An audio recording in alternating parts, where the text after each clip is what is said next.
আপনাদের বলবো, মিটিং মিছিলে যাওয়ার কারণে কোনো মানুষ যদি অসুবিধা হয়ে পড়ে, কেউ যদি আঘাতপ্রাপ্ত হয়ে পড়ে, তার দায়বদ্ধ আমরা। তাই বলছি, আপনারা প্রত্যেকটা বুথে বুথে কমিটি তৈরি করুন, সভাপতি, সেক্রেটারি, ক্যাশিয়ার, হিসাব রক্ষক করুন, অর্থ সংগ্রহ করুন। আগামী আমাদের এই আন্দোলন যতক্ষণ পর্যন্ত না এই কালা কানুন অফিস নেবে, যতক্ষণ পর্যন্ত না এই সরকার বিদায় যাবে, আমাদের এই আন্দোলন চলবে ইনশাল্লাহ। আগামী 26 তারিখে আমাদের মৌলানা কামরুজ্জামান সাহেবের ডাকা অল ইন্ডিয়া মুসলিম পার্সন ল বলে ডাকা আহ্বানে আমরা যাব, আমাদের সাথীদেরকে নিয়ে যাবো ইনশাল্লাহ। এই বলে আমি আমার বক্তব্য শেষ করছি। অসংখ্য ধন্যবাদ মাওলানা সাহেবকে।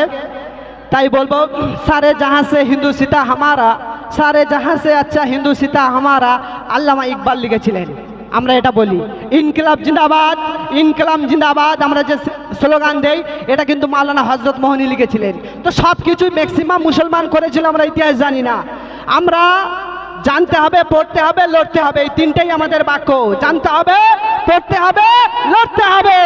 জানতে হবে, পড়তে হবে, লড়তে হবে, এই তিনটা বাক্য নিয়ে আমাদের পাথেয় করে চলতে হবে।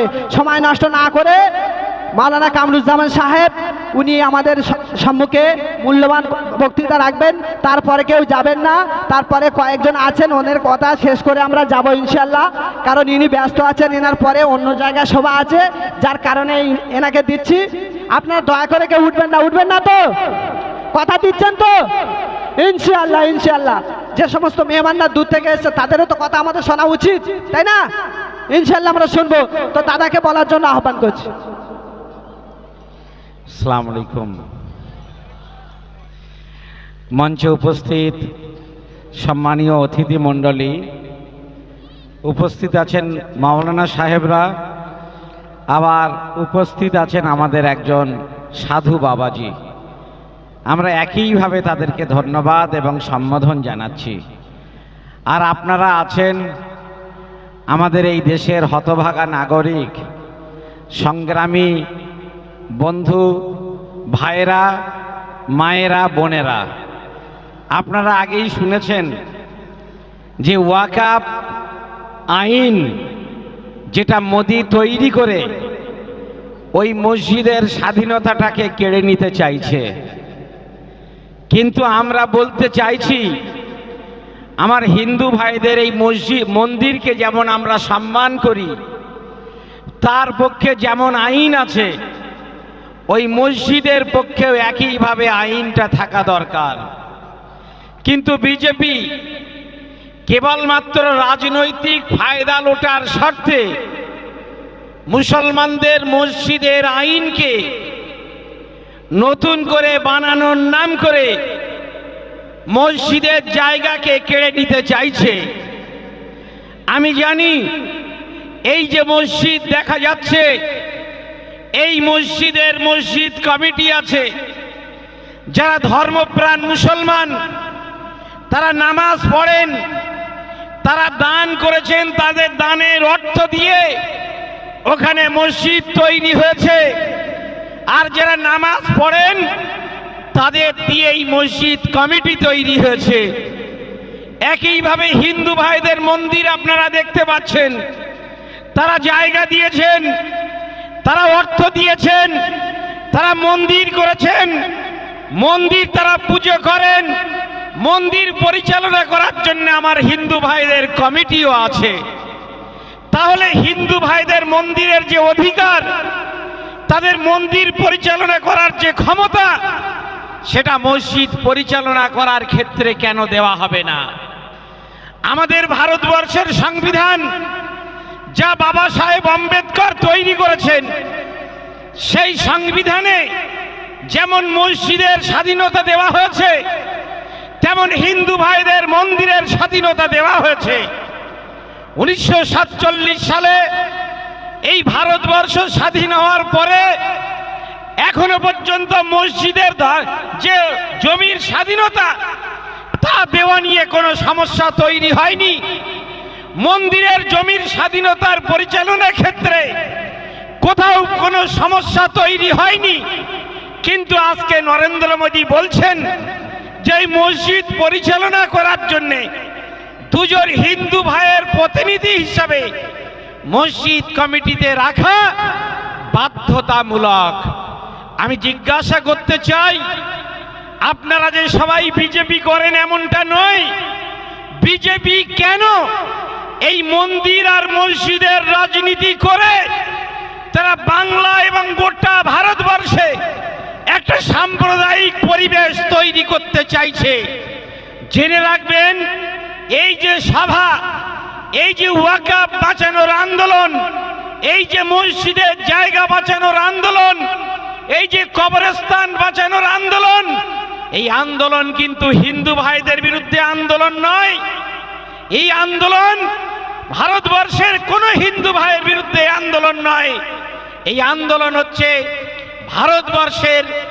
ভারতবর্ষের সংবিধান মন্দিরকে যেমন পবিত্র বলেছে, মসজিদকে সেরকম পবিত্র বলেছে, খ্রিস্টান ভাইদের চার্চ তেমন পবিত্র, শিখ ভাইদের গুরুদুয়ারা তেমন পবিত্র, বৌদ্ধ ভাইদের মঠ তেমন পবিত্র। এ নিয়ে যিনি ধর্ম হিন্দু ভাই তিনি মন্দিরে যাবেন, যিনি মুসলমান ভাই আজান হলে মসজিদে নামাজ পড়বেন। আমাদের হিন্দু ভাইদেরও সমস্যা হয় না, আমাদের মুসলমানদের ভাইদেরও সমস্যা হয় না। সমস্যা হয় কেবল যারা রাজনীতির কারবার করে, রাজনীতির ব্যবসা করে, ওই মন্দির আর মসজিদের মধ্যে ঝগড়া লাগিয়ে, ওই মন্দির আর মসজিদের মধ্যে ঝগড়া লাগিয়ে তারা ক্ষমতার মসনদে থাকতে চায়।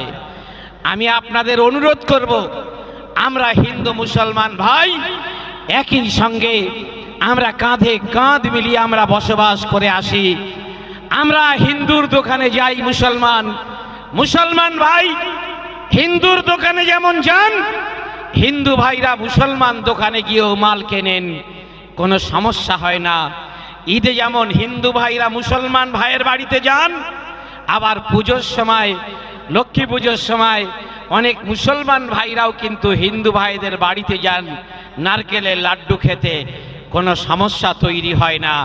সমস্যা তৈরি হয় শুভেন্দু অধিকারীদের। কেন? ওরা মনে করছে রাজ্যে সাম্প্রদায়িক দাঙ্গা বাঁধলে হিন্দু ভোটগুলো এক জায়গায় করে ওরা শকুনের মতো করে লাশ গুনে গুনে ওরা কলকাতার মসনদে বসতে চাইছে, ওরা রাজ্যের ক্ষমতা দখল করতে চাইছে। কিন্তু আমরা হিন্দু এবং মুসলমান এক বাক্যে বলে দেব, বিজেপির ঘৃণ্য রাজনীতি বাংলায় কোনোদিন সফল হয়নি, আমরা কোনোদিন সফল হতে দেব না। কবি কাজী নজরুল ইসলাম বলেছেন, ওরা হিন্দু না ওরা মুসলিম, জিজ্ঞেসে কোনজন, কান্ডারি বলো ডুবিছে মানুষ সন্তান মরমার। প্রত্যেকেই এক আদমের সন্তান। আমার শরীরে যেমন কাটলে লাল রক্ত বার হবে, আমাদের এই সাধু বাবাজির শরীরের আপনারা যদি কাটেন, সূচ ফোটান, তাহলে দেখবেন সেখান থেকেও কিন্তু রক্ত লাল বার হচ্ছে। আমরা যখন ব্লাড ব্যাংকে যাই রক্ত নেওয়ার জন্য, অসুস্থ মানুষের জন্য, আমরা জিজ্ঞাসা করি না যে আপনি আমাকে যে রক্তটা দিচ্ছেন ওটা হিন্দুর রক্ত না মুসলমানের রক্ত। এটাই বাংলা, এটাই ভারতবর্ষ, এটাই আমাদের সৌভ্রাতৃত্ব। আমরা এই সৌভ্রাতৃত্বকে বিজেপি যেটা নষ্ট করতে চাইছে, বিজেপির ফাঁদে পা দিয়ে আমরা এই সৌভ্রাতৃত্বকে নষ্ট করতে দেব না। আমাদের বক্তব্য ছিল যে মসজিদের জায়গা সেটা মসজিদ থাক, এই পবিত্রতা আপনারা নষ্ট করবেন না। মসজিদের মধ্যে আমি মনে করি না যে এই তালদি এলাকার কোনো হিন্দু ভাই মনে করেন যে তাকে মসজিদ কমিটির মেম্বার হতে হবে না, কোনো মুসলমান ভাই মনে করেন না যে তাকে মন্দির কমিটির সদস্য হতে হবে। এটা নিয়ম নয়। যারা ধর্ম করেন, সরকারের দায়িত্ব হচ্ছে যে তারা শিক্ষার ব্যবস্থা করবে, বেকারদের চাকরির ব্যবস্থা করবে, তারা কৃষকদের ফসলের মূল্যের ব্যবস্থা করবে, তারা দেশের উন্নয়ন, রাস্তাঘাট সবকিছু সমৃদ্ধ করবে, বিকাশ আর উন্নয়নের ব্যবস্থা করবে। ও মন্দির হিন্দু ভাইরা করে নেবেন, ও মসজিদ মুসলমান ভাইরা করে নেবেন, এ দায়িত্ব কোনোভাবেই সরকারকে পালন করতে হবে না।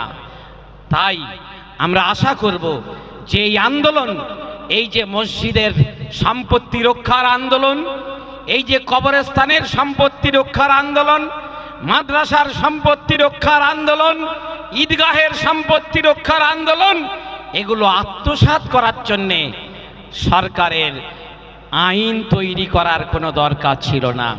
কিন্তু সরকার মনে করেছে, আপনারা জানেন প্রবাদে বলে যে একটি বিড়াল এসে, একটি শয়তান এসে দেখা গিয়েছে যে একটা কাঠির মাথায় খানিকটা গুড় লাগিয়ে দিয়েছে, সেখানে কিছু মাছি এসে বসেছে।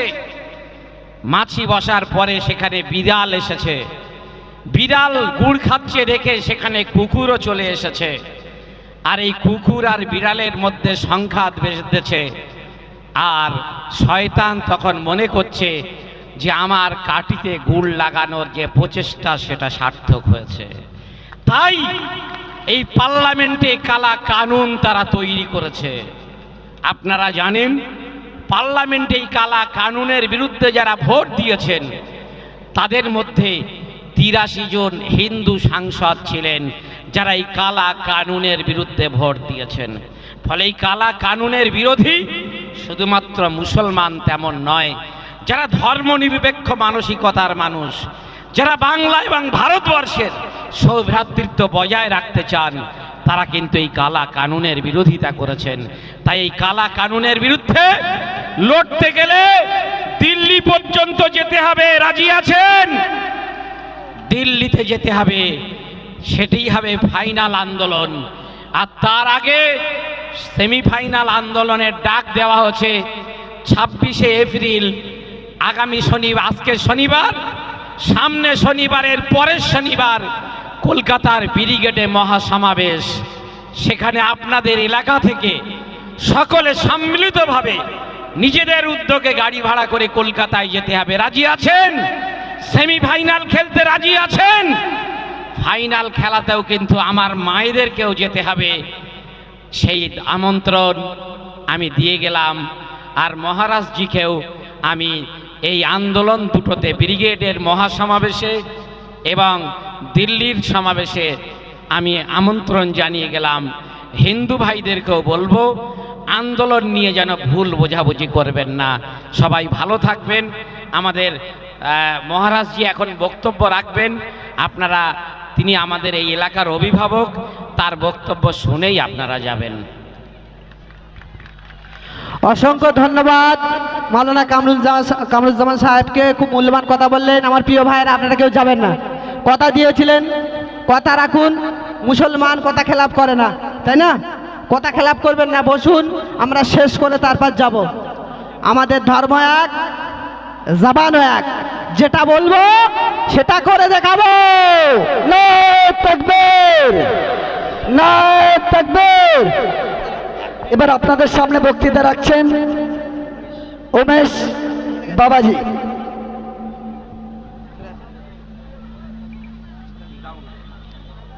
আগত এই মাঠের মাঝে যত আমার ইসলাম পিতা মাতা আপনারা আছেন, সকলকে আমার সালাম আলাইকুম।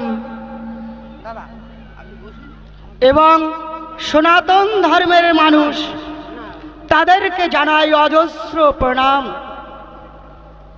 আমি ছোট্ট করে বলবো, যা 5 ঘন্টার বক্তব্য হয়তো আমাকে 2-5 মিনিটে খতম করতে হবে, তাই সম্পূর্ণভাবে আমার পক্ষে বলা সম্ভব নয়। আমি চলে যাব আজ থেকে কোটি বৎসর আগে। আমরা আদি মানবের কথা পড়েছিলাম।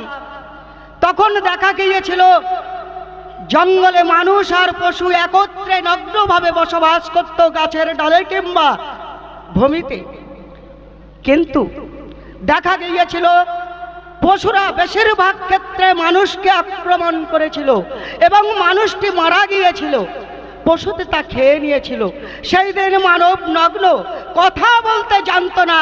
তাই তারা কি করেছিল, এই পশুর হাত থেকে বেঁচে তাদেরকে মেরে মানুষ যাতে বেঁচে থাকে তার জন্য তারা ইশারা করলো, হস্ত অনুসারে চোখে বাক্যে তারা বলল, এসো আমরা একত্র হয়ে একটি পশুকে বধ করা অতি সহজ, কিন্তু একার পক্ষে সহজ নয়।